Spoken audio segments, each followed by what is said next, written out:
विष्णुरूपाय व्यासरूपाय विष्णवे नमो वै ब्रह्मनिधये वासिष्ठाय नमो नमः। अविकाराय शुद्धाय नित्याय परमात्मने सदैकरूपरूपाय विष्णवे सर्वजिष्णवे यस्य स्मरणमात्रेण जन्म संसारबन्धनात् विमुच्यते नमस्तस्मै विष्णवे प्रभविष्णवे। ॐ नमो विष्णवे प्रभविष्णवे। श्रीवैशम्पायन उवाच श्रुत्वा धर्मानशेषेण पावनानि च सर्वशः युधिष्ठिरः शान्तनवं पुनरेवाभ्यभाषत।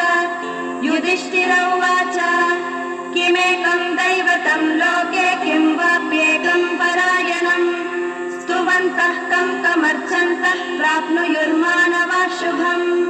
को धर्मः सर्वधर्माणां भवतः परमो मतः किं जपन्मुच्यते जन्तुर्जन्म संसारबन्धनात्।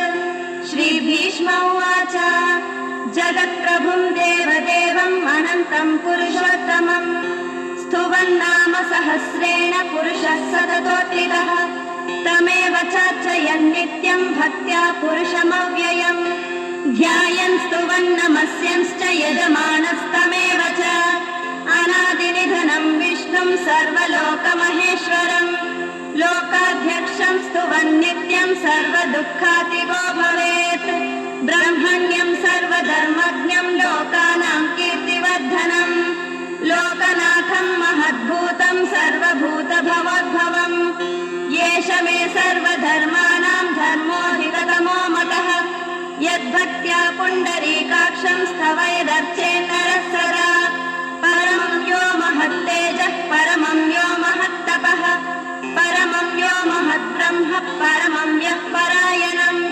पवित्राणां पवित्रं यो मङ्गलानां च मङ्गलम् दैवतं देवतानां च भूतानां यो व्ययः पिता यतः सर्वाणि भूतानि भवन्त्यादियुगागमे यस्मिंश्च प्रलयं यान्ति पुनरेव युगक्षये तस्य लोकप्रदानस्य जगन्नाथस्य भूपते विष्णोर्नाम सहस्रं मे शृणु पापभयापहम्।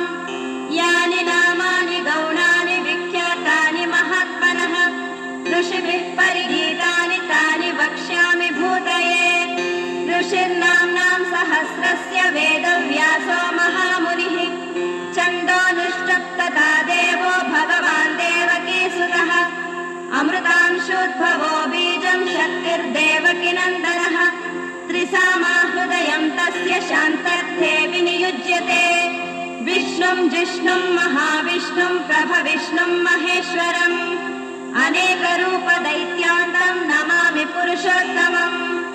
अस्य श्रीविष्णो दिव्यसहस्रनाम स्तोत्रमहामन्त्रस्य श्रीवेदव्यासो भगवान् ऋषिः अनुष्टुप्छन्दः श्रीमहाविष्णुः परमात्मा श्रीमन्नारायणो देवता अमृतांशोद्भवो भानुरिति बीजम् देवकीनन्दनः षष्ठेति शक्तिः उद्भवक्षोभणो देव इति परमो मन्त्रः शङ्खभृन्नन्दकी चक्रीति कीलकम् शाङ्गधन्वा गदाधर इत्यस्त्रम् रथाङ्गपाणिरक्षोभ्य इति नेत्रम् त्रिसामा सामगः सामेति कवचम् आनन्दं परब्रह्मेति योनिः ऋतुः सुदर्शनः काल इति दिग्बन्धः श्रीविश्वरूप इति ध्यानम् श्रीमहाविष्णुप्रीत्यर्थे सहस्रनाम जपे विनियोगः।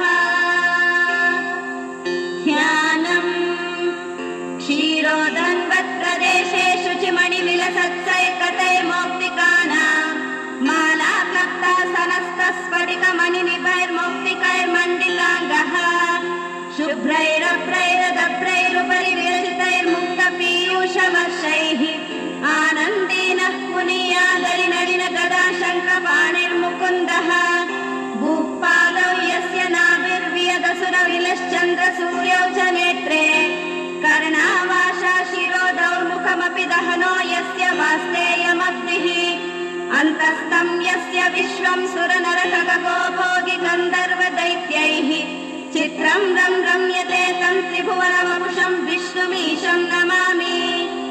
ॐ नमो भगवते वासुदेवाय। शान्ताकारं भुजगशैलं पद्मनाभं सुरेशं विश्वाधारं गगनसदृशं मेघवर्णं शुभाङ्गं लक्ष्मीकान्तं कमलनयनं योगिहृद्यानगम्यं वन्दे विष्णुं भवभयहरं सर्वलोकैकनाथम्। मेघश्यामं पीतकौशेयवासं श्रीवत्साङ्गं कौस्तुभोभासिताङ्गं पुण्योपेतं पुण्डरीकायताक्षं विष्णुं वन्दे सर्वलोकैकनाथम्। नमः समस्तभूतानामादिभूताय भूकृते अनेकरूपरूपाय विष्णवे प्रभविष्णवे सशङ्खचक्रं सकिरीटकुण्डलं सपीतवस्त्रं सरसीरुहेक्षणं सहारवक्षस्थलशोभिकौस्तुभं नमामि विष्णुं शिरसा चतुर्भुजम्। छायायां पारिजातस्य हेमसिंहासनोपरि आसीनमम्बुधश्याम आयताक्षमलङ्कृतम् चन्द्राननं चतुर्बाहुं श्रीवत्साङ्कितवक्षसं रुक्मिणी सत्यभामाभ्यां सहितं कृष्ण